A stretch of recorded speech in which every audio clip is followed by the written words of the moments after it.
ভাই নিজের কাছে মনে হয় দোয়া করলে দোয়া কবুল হয় না, আল্লাহর প্রতি ইখলাস, না না না না না না, এইটা অনেক বড় অন্যায়, অনেক বড় অন্যায়। আল্লাহ সুবহানাহু ওয়া তাআলা দোয়া কবুল করে, সামিউম বাসীর, সামিউদ দুআ।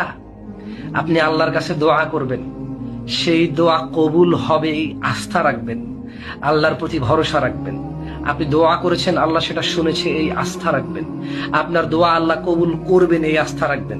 আপনি যা চেয়েছেন হয় তা পাবেন, না হয় তার কিছু কম পাবেন, না হয় এর বিনিময়ে অন্য কিছু পাবেন, না হয় এর বদলে একটা মুসিবত আপনার আশ্রয় হয়ে যাবে ইনশাআল্লাহ, না হয় একটা বড় মুসিবত ছোট হয়ে যাবে, না হয় ইয়মুল কিয়ামাতে আপনার যখন জান্নাতে যাওয়ার জন্য নেকির প্রয়োজন, এই দোয়াটা কাজে আসবে। আপনি যখন জান্নাতে প্রবেশ করবেন, উচ্চ মর্যাদার প্রয়োজন, আল্লাহ এই দোয়াটাকে নিয়ে এসে উচ্চ মর্যাদা দেবে।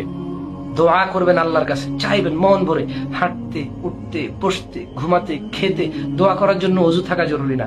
শুধু টয়লেট অবস্থায় আল্লাহকে ডাকবেন না, এছাড়া সবসময় আল্লাহকে সবসময় ডাকবেন, সবসময় আল্লাহকে ডাকবেন ইযনিল্লাহি তাআলা।